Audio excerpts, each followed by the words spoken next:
Thank you very much. I think my role here is to stir it up a bit and kind of ask some questions about this. And in a way, what I'm going to do is actually ask the sort of questions that I might ask if I were mayor already. Because for the past 18 months, I've been campaigning to be mayor and to get the Labour nomination. And initially, I was motivated by just transport, because that was my expertise. But it's very clear that there's a whole lot of other issues that London faces, and indeed some very deep-seated problems. And I certainly have some fire in my belly about this, as one of the speakers this morning suggested. And in drawing up policies, I've set out a kind of framework, which is quite simple, really. I think the policies have to be affordable, livable, or sustainable. And I like to kind of set in context these developments. And it might be seen to be ambitious, but I think everything that has been spoken about this morning and this afternoon says is that we need that scale of ambition. We need to kind of bear those facets in mind. So what does this mean? Now, affordable means ensuring that everybody in London has access to housing, transport, and the like at prices they can afford. Livable, there was a good talk about it this morning. Livable means creating a city that London can enjoy, that Londoners can enjoy. You know, safer, more pleasant streets, pedestrianisation, all that sort of thing to make the environment better. And in terms of sustainability, we want a city that is going to be as good or better for our grandchildren than it is for us. And just to give you one example, something that I wouldn't have expected would have come up from the meetings I've been to is clean air.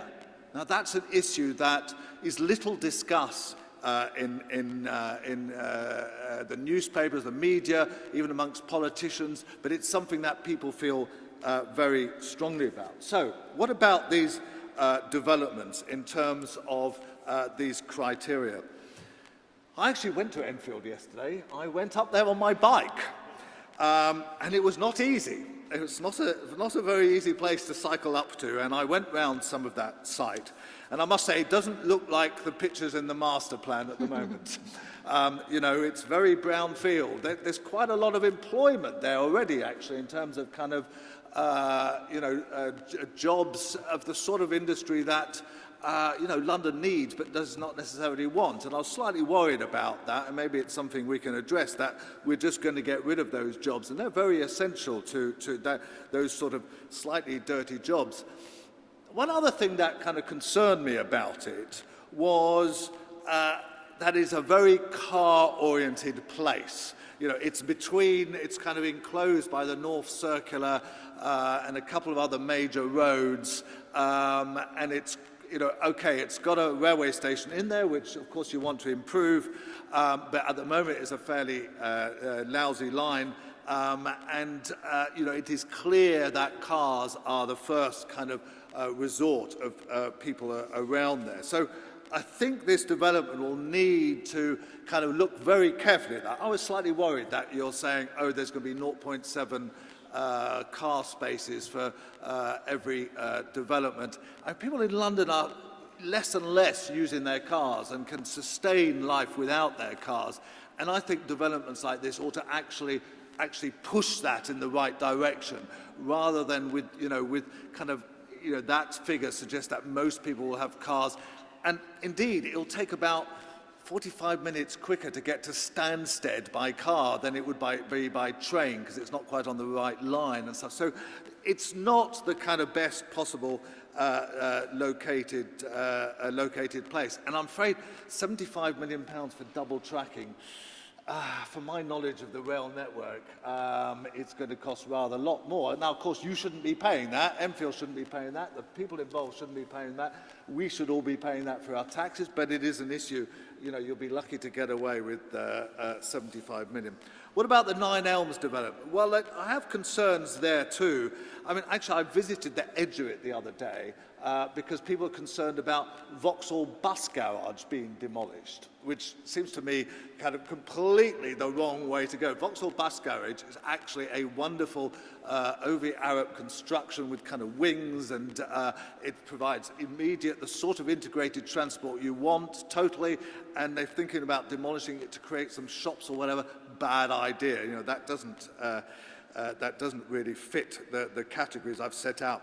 But the Northern Line does. The Northern Line, that's a great idea, but it's £1 billion underwritten by public money. Now, there is an issue here. There's a very complicated issue because on the one hand, one thinks, actually, yes, the public should pay for a new rail line.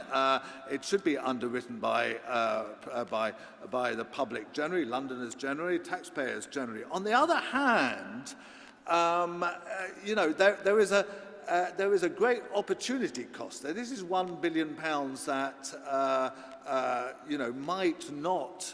might have to be forked out by the public sector because they're underwriting it, and it's money that could be spent elsewhere. When I went to Battersea to canvass for the Labour Party recently, for example, they wanted a station between Queenstown Road and Clapham Junction.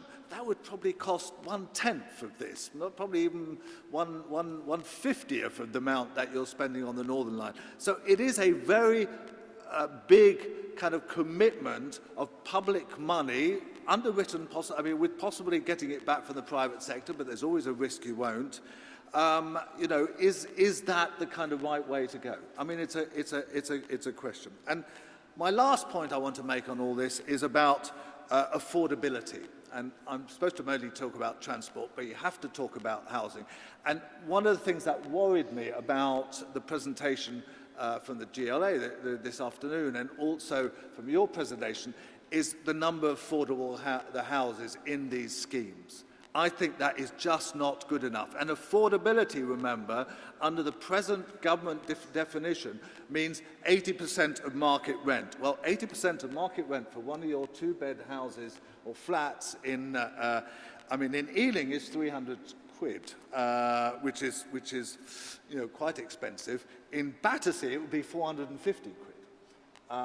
Which, is really, it's £23,000 a year. It's not really affordable for very many people at all. So, I think these developments have to be looked at in the sort of context that I've given, because they are London's future.